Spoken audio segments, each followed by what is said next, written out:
Iba't ibang paraan ang pagdiriwang ng Valentine's Day, tunghayan sa report ni Jasmine Gabriel Galvan.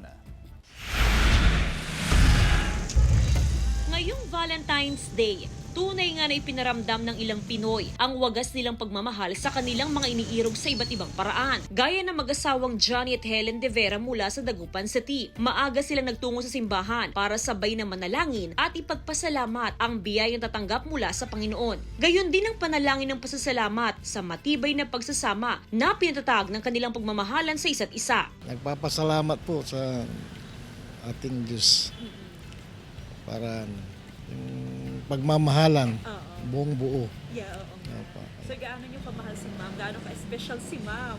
100% na mahal. Umuwi naman sa Pangasinan mula sa Maynila si Kenneth para ipagdiwang ang Valentine's Day kasama ang kanyang pinakamamahal na si Trixie. At sa kanilang special day, una nilang binisita ang simbahan at tumuloy sa Tondaligan Beach. Habang minamasdan ng dagat, hindi raw maiwasang maalala kung paano nagsimula ang kanilang pagmamahalan na ngayon aabot na sa 7 taon. Nakakilig po kasi umuwi pa rin po siya para makasama po ako ngayong Valentine's. Effort, no? Opo, ang effort po. Mahal na mahal, ma'am. Ganun. Gaano siya ka-special? Ano, ma'am, parang diamond, ma'am. Ay, bakit naman?